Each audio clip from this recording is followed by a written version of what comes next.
ರಾಜ್ಯದ ಕಾಂಗ್ರೆಸ್ ಸರ್ಕಾರ ತೆಗೆದುಕೊಳ್ತಾ ಇರತಕ್ಕಂಥ ನಿರ್ಧಾರಗಳು ಬೆಲೆ ಏರಿಕೆ ವಿಚಾರದಲ್ಲಿ ಇವರು ತಗೊಳ್ತಾ ಇರತಕ್ಕಂಥ ಕೆಟ್ಟ ನಿರ್ಧಾರಕ್ಕೆ ಕೇಂದ್ರ ಸರ್ಕಾರದ ಹೊಣೆ ಅಂತೇಳಿ ಕೇಂದ್ರ ಸರ್ಕಾರದ ಮೇಲೆ ದೂರನ್ನು ಹಾಕ್ತಾರೆ. ಆದರೆ ವಾಸ್ತವಿಕವಾಗಿ ರಾಜ್ಯ ಸರ್ಕಾರ ಅಥವಾ ಮಾನ್ಯ ಮುಖ್ಯಮಂತ್ರಿಗಳು ತಮ್ಮ ಗ್ಯಾರಂಟಿಗಳಿಗೆ ಹಣವನ್ನು ಕ್ರೋಢೀಕರಿಸೋದಕ್ಕೆ ಸಾಧ್ಯ ಆಗದೇನೆ ಇವತ್ತು ವಿಲಿ ಒದ್ದಾಡ್ತಾ ಇದ್ದಾರೆ. ನಾನಿವತ್ತು ಪ್ರಿಯಾಂಕಾ ಖರ್ಗೆ ಅವ್ರಿಗೂ ಕೇಳ್ತೇನೆ, ರಾಜ್ಯದ ಮುಖ್ಯಮಂತ್ರಿಗಳು ಕೇಳ್ತೇನೆ, ಪಕ್ಕದ ತೆಲಂಗಾಣದ ಪರಿಸ್ಥಿತಿ ಏನಾಗಿದೆ, ಅಲ್ಲಿನ ಮುಖ್ಯಮಂತ್ರಿಗಳು ಏನು ಹೇಳಿದ್ದಾರೆ, ಸಂಬಳ ಕೊಡೋದಕ್ಕೂ ಕೂಡ ತೆಲಂಗಾಣದಲ್ಲಿ ಆಗ್ತಾ ಇಲ್ಲ. ಯಾಕೆ ಮಾತನ್ನ ಇಲ್ಲಿ ಉಲ್ಲೇಖ ಮಾಡ್ತಾ ಇದ್ದೇನೆ ಹೇಳಿದ್ರೆ, ಕಳೆದ ಲೋಕಸಭಾ ಚುನಾವಣೆ ಸಂದರ್ಭದಲ್ಲಿ ಏನು ನಮ್ಮ ಗ್ಯಾರಂಟಿ ಇಡೀ ದೇಶಕ್ಕೆ ಮಾದರಿ ಅಂಥೇಳಿ ಆ ಹಿಮಾಚಲ ಪ್ರದೇಶನೂ ಕೂಡ ಮುಳುಗಿಸ್ತಕ್ಕಂಥ ಕೆಲಸ ಅವ್ರು ಮಾಡಿದ್ದಾರೆ. ಇವರ ಗ್ಯಾರಂಟಿಗಳು ದೇಶಕ್ಕೆ ಮಾದರಿ ಅಂತೇಳಿ Telangana it was a surplus state, financial deficit ಇರಲೇ ಇರಲಿಲ್ಲ ತೆಲಂಗಾಣ. ಇವರ ಗ್ಯಾರಂಟಿಗಳನ್ನು ಅಲ್ಲೂ ಕೂಡ ಅನುಷ್ಠಾನ ಮಾಡೋಕ್ಕೋಗಿ ಅಧಿಕಾರಿಗಳು ಸಂಬಳ ಕೊಡೋಕ್ಕಾಗ್ತಿಲ್ಲ ನೌಕರರಿಗೆ. ಹಿಮಾಚಲ ಪ್ರದೇಶದಲ್ಲಿ ಅಲ್ಲೂ ಕೂಡ ಕಾಂಗ್ರೆಸ್ ಸರ್ಕಾರ ಇದೆ, ಅಲ್ಲಿ ಕಾಂಗ್ರೆಸ್ ಮುಖ್ಯಮಂತ್ರಿಗಳಿದ್ದಾರೆ.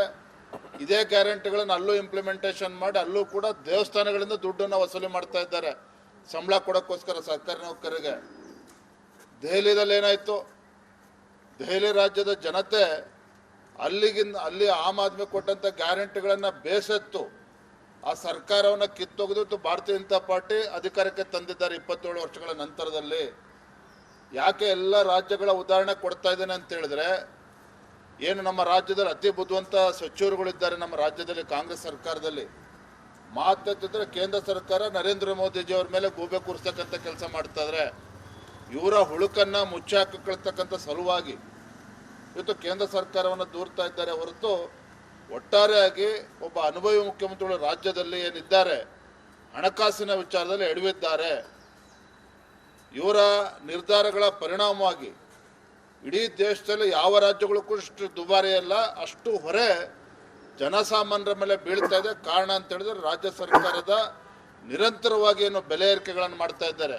ನೀರಿನ ಮೇಲೆ ದರವನ್ನು ಜಾಸ್ತಿ ಮಾಡಿದ್ರು, ಸ್ಟಾಂಪ್ ಡ್ಯೂಟಿ ಜಾಸ್ತಿ ಮಾಡಿದ್ರು, ವಿದ್ಯುತ್ ದರ ಜಾಸ್ತಿ ಮಾಡಿದ್ರು, ಬೆಂಗಳೂರಿನಲ್ಲಿ ಮೆಟ್ರೋ ದರ ಅದನ್ನು ಜಾಸ್ತಿ ಮಾಡಿದ್ರು, ಕಸಕ್ಕೆ ಅದು ಕೂಡ ಟ್ಯಾಕ್ಸ್ ಹಾಕ್ತಾ ಇದ್ದಾರೆ. ನಾನು ಹೇಳಿದಲ್ಲ, ಮನುಷ್ಯರು ಉಸಿರಾಡ್ತಕ್ಕಂಥ ಗಾಳಿಗೆ ಒಂದು ಬಿಟ್ಟು ಅದಕ್ಕೊಂದು ಟ್ಯಾಕ್ಸ್ ಹಾಕಿಲ್ಲ. ಆ ದಿನಗಳು ಬಂದರೂ ಕೂಡ ಆಶ್ಚರ್ಯ ಇಲ್ಲ, ಅಂಥ ಪರಿಸ್ಥಿತಿ ತಂದಿದ್ದಾರೆ. ಹಾಗಾಗಿ ರಾಜ್ಯದ ಮುಖ್ಯಮಂತ್ರಿಗಳು ಸತ್ಯಾಂಶವನ್ನು ಹೊರಗೆ ಇಡ್ತಾ ಇಲ್ಲ. ಅದಕ್ಕಾಗಿ ಭಾಳ ಕನ್ವೀನಿಯೆಂಟಾಗಿ ಕೇಂದ್ರ ಸರ್ಕಾರ ನರೇಂದ್ರ ಮೋದಿಜಿ ಮೇಲೆ ದೂರ್ತಾ ಇದ್ದಾರೆ. ಇಷ್ಟೇ ಅವ್ರು ಮಾಡ್ತಾ ಇರ್ತಕ್ಕಂಥದ್ದು. ರಾಜ್ಯದ ಕಾಂಗ್ರೆಸ್ ಸರ್ಕಾರ ತೆಗೆದುಕೊಳ್ತಾ ಇರ್ತಕ್ಕಂಥ ನಿರ್ಧಾರಗಳು ಬೆಲೆ ಏರಿಕೆ ವಿಚಾರದಲ್ಲಿ ಇವರು ತಗೊಳ್ತಾ ಇರ್ತಕ್ಕಂಥ ಕೆಟ್ಟ ನಿರ್ಧಾರಕ್ಕೆ ಕೇಂದ್ರ ಸರ್ಕಾರದ ಹೊಣೆ ಅಂತೇಳಿ ಕೇಂದ್ರ ಸರ್ಕಾರದ ಮೇಲೆ ದೂರನ್ನು ಹಾಕ್ತಾರೆ. ಆದರೆ ವಾಸ್ತವಿಕವಾಗಿ ರಾಜ್ಯ ಸರ್ಕಾರ ಅಥವಾ ಮಾನ್ಯ ಮುಖ್ಯಮಂತ್ರಿಗಳು ತಮ್ಮ ಗ್ಯಾರಂಟಿಗಳಿಗೆ ಹಣವನ್ನು ಕ್ರೋಢೀಕರಿಸೋದಕ್ಕೆ ಸಾಧ್ಯ ಆಗದೇನೆ ಇವತ್ತು ವಿಲಿ ಒದ್ದಾಡ್ತಾ ಇದ್ದಾರೆ. ನಾನಿವತ್ತು ಪ್ರಿಯಾಂಕಾ ಖರ್ಗೆ ಅವ್ರಿಗೂ ಕೇಳ್ತೇನೆ, ರಾಜ್ಯದ ಮುಖ್ಯಮಂತ್ರಿಗಳು ಕೇಳ್ತೇನೆ, ಪಕ್ಕದ ತೆಲಂಗಾಣದ ಪರಿಸ್ಥಿತಿ ಏನಾಗಿದೆ, ಅಲ್ಲಿನ ಮುಖ್ಯಮಂತ್ರಿಗಳು ಏನು ಹೇಳಿದ್ದಾರೆ, ಸಂಬಳ ಕೊಡೋದಕ್ಕೂ ಕೂಡ ತೆಲಂಗಾಣದಲ್ಲಿ ಆಗ್ತಾ ಇಲ್ಲ. ಯಾಕೆ ಮಾತನ್ನ ಇಲ್ಲಿ ಉಲ್ಲೇಖ ಮಾಡ್ತಾ ಇದ್ದೇನೆ ಹೇಳಿದ್ರೆ, ಕಳೆದ ಲೋಕಸಭಾ ಚುನಾವಣೆ ಸಂದರ್ಭದಲ್ಲಿ ಏನು ನಮ್ಮ ಗ್ಯಾರಂಟಿ ಇಡೀ ದೇಶಕ್ಕೆ ಮಾದರಿ ಅಂಥೇಳಿ ಆ ಹಿಮಾಚಲ ಪ್ರದೇಶನೂ ಕೂಡ ಮುಳುಗಿಸ್ತಕ್ಕಂಥ ಕೆಲಸ ಅವ್ರು ಮಾಡಿದ್ದಾರೆ. ಇವರ ಗ್ಯಾರಂಟಿಗಳು ದೇಶಕ್ಕೆ ಮಾದರಿ ಅಂತೇಳಿ Telangana it was a surplus state, financial deficit ಇರಲೇ ಇರಲಿಲ್ಲ ತೆಲಂಗಾಣ. ಇವರ ಗ್ಯಾರಂಟಿಗಳನ್ನು ಅಲ್ಲೂ ಕೂಡ ಅನುಷ್ಠಾನ ಮಾಡೋಕ್ಕೋಗಿ ಅಧಿಕಾರಿಗಳು ಸಂಬಳ ಕೊಡೋಕ್ಕಾಗ್ತಿಲ್ಲ ನೌಕರರಿಗೆ. ಹಿಮಾಚಲ ಪ್ರದೇಶದಲ್ಲಿ ಅಲ್ಲೂ ಕೂಡ ಕಾಂಗ್ರೆಸ್ ಸರ್ಕಾರ ಇದೆ, ಅಲ್ಲಿ ಕಾಂಗ್ರೆಸ್ ಮುಖ್ಯಮಂತ್ರಿಗಳಿದ್ದಾರೆ. ಇದೇ ಗ್ಯಾರಂಟಿಗಳನ್ನು ಅಲ್ಲೂ ಇಂಪ್ಲಿಮೆಂಟೇಷನ್ ಮಾಡಿ ಅಲ್ಲೂ ಕೂಡ ದೇವಸ್ಥಾನಗಳಿಂದ ದುಡ್ಡನ್ನು ವಸೂಲಿ ಮಾಡ್ತಾ ಇದ್ದಾರೆ ಸಂಬಳ ಕೊಡೋಕ್ಕೋಸ್ಕರ ಸರ್ಕಾರಿ ನೌಕರರಿಗೆ. ದೆಹಲಿಯಲ್ಲಿ ಏನಾಯಿತು, ದೆಹಲಿ ರಾಜ್ಯದ ಜನತೆ ಅಲ್ಲಿ ಆಮ್ ಆದ್ಮಿ ಕೊಟ್ಟಂಥ ಗ್ಯಾರಂಟಿಗಳನ್ನು ಬೇಸತ್ತು ಆ ಸರ್ಕಾರವನ್ನು ಕಿತ್ತೊಗೆದು ಭಾರತೀಯ ಜನತಾ ಪಾರ್ಟಿ ಅಧಿಕಾರಕ್ಕೆ ತಂದಿದ್ದಾರೆ 27 ವರ್ಷಗಳ ನಂತರದಲ್ಲಿ. ಯಾಕೆ ಎಲ್ಲ ರಾಜ್ಯಗಳ ಉದಾಹರಣೆ ಕೊಡ್ತಾ ಇದ್ದೇನೆ ಅಂತ ಹೇಳಿದ್ರೆ, ಏನು ನಮ್ಮ ರಾಜ್ಯದಲ್ಲಿ ಅತಿ ಬುದ್ಧಿವಂತ ಸಚಿವರುಗಳಿದ್ದಾರೆ ನಮ್ಮ ರಾಜ್ಯದಲ್ಲಿ ಕಾಂಗ್ರೆಸ್ ಸರ್ಕಾರದಲ್ಲಿ. ಮಾತಾಡ್ತಿದ್ರೆ ಕೇಂದ್ರ ಸರ್ಕಾರ ನರೇಂದ್ರ ಮೋದಿಜಿಯವ್ರ ಮೇಲೆ ಗೂಬೆ ಕೂರಿಸ್ತಕ್ಕಂಥ ಕೆಲಸ ಮಾಡ್ತಾ ಇದ್ದಾರೆ.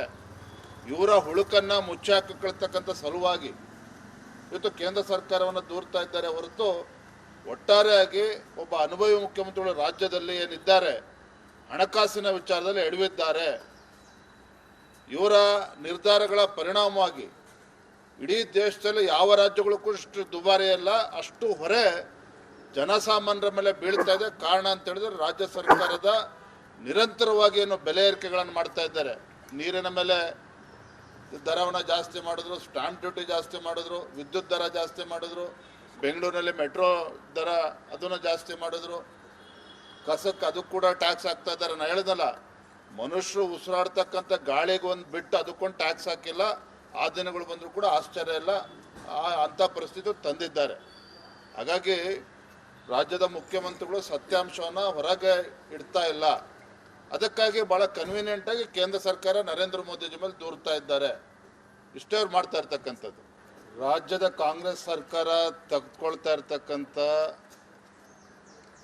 ನಿರ್ಧಾರಗಳು ಬೆಲೆ ಏರಿಕೆ ವಿಚಾರದಲ್ಲಿ ಇವರು ತಗೊಳ್ತಾ ಇರ್ತಕ್ಕಂಥ ಕೆಟ್ಟ ನಿರ್ಧಾರಕ್ಕೆ ಕೇಂದ್ರ ಸರ್ಕಾರದ ಹೊಣೆ ಅಂತೇಳಿ ಕೇಂದ್ರ ಸರ್ಕಾರದ ಮೇಲೆ ದೂರನ್ನು ಹಾಕ್ತಾರೆ.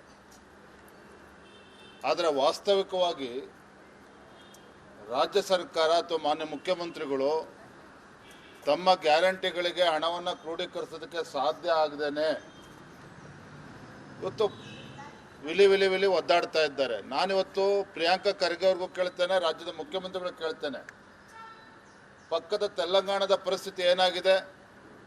ಅಲ್ಲಿನ ಮುಖ್ಯಮಂತ್ರಿಗಳು ಏನು ಹೇಳಿದ್ದಾರೆ? ಸಂಬಳ ಕೊಡೋದಕ್ಕೂ ಕೂಡ ತೆಲಂಗಾಣದಲ್ಲಿ ಆಗ್ತಾ ಇಲ್ಲ.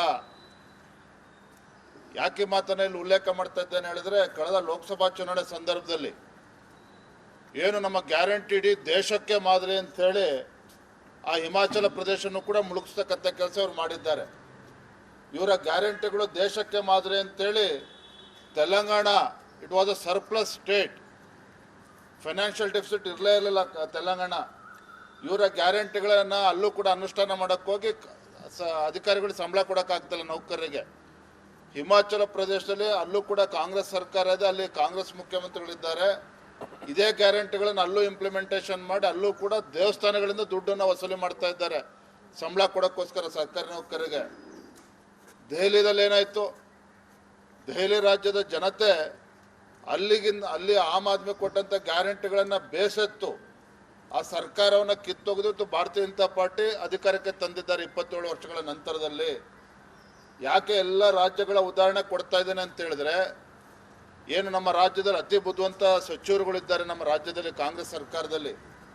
ಮಾತಾಡ್ತಿದ್ರೆ ಕೇಂದ್ರ ಸರ್ಕಾರ ನರೇಂದ್ರ ಮೋದಿಜಿಯವ್ರ ಮೇಲೆ ಗೂಬೆ ಕೂರಿಸ್ತಕ್ಕಂಥ ಕೆಲಸ ಮಾಡ್ತಾ ಇದ್ದಾರೆ.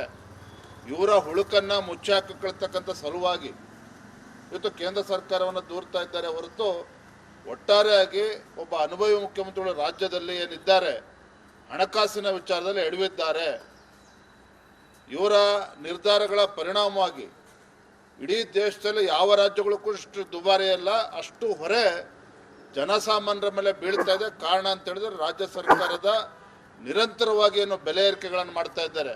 ನೀರಿನ ಮೇಲೆ ದರವನ್ನು ಜಾಸ್ತಿ ಮಾಡಿದ್ರು, ಸ್ಟಾಂಪ್ ಡ್ಯೂಟಿ ಜಾಸ್ತಿ ಮಾಡಿದ್ರು, ವಿದ್ಯುತ್ ದರ ಜಾಸ್ತಿ ಮಾಡಿದ್ರು, ಬೆಂಗಳೂರಿನಲ್ಲಿ ಮೆಟ್ರೋ ದರ ಅದನ್ನು ಜಾಸ್ತಿ ಮಾಡಿದ್ರು, ಕಸಕ್ಕೆ ಅದು ಕೂಡ ಟ್ಯಾಕ್ಸ್ ಹಾಕ್ತಾ ಇದ್ದಾರೆ. ನಾನು ಹೇಳಿದಲ್ಲ, ಮನುಷ್ಯರು ಉಸಿರಾಡ್ತಕ್ಕಂಥ ಗಾಳಿಗೆ ಒಂದು ಬಿಟ್ಟು ಅದಕ್ಕೊಂದು ಟ್ಯಾಕ್ಸ್ ಹಾಕಿಲ್ಲ. ಆ ದಿನಗಳು ಬಂದರೂ ಕೂಡ ಆಶ್ಚರ್ಯ ಇಲ್ಲ, ಅಂಥ ಪರಿಸ್ಥಿತಿ ತಂದಿದ್ದಾರೆ. ಹಾಗಾಗಿ ರಾಜ್ಯದ ಮುಖ್ಯಮಂತ್ರಿಗಳು ಸತ್ಯಾಂಶವನ್ನು ಹೊರಗೆ ಇಡ್ತಾ ಇಲ್ಲ. ಅದಕ್ಕಾಗಿ ಭಾಳ ಕನ್ವೀನಿಯೆಂಟಾಗಿ ಕೇಂದ್ರ ಸರ್ಕಾರ ನರೇಂದ್ರ ಮೋದಿಜಿ ಮೇಲೆ ದೂರ್ತಾ ಇದ್ದಾರೆ. ಇಷ್ಟೇ ಅವ್ರು ಮಾಡ್ತಾ ಇರ್ತಕ್ಕಂಥದ್ದು.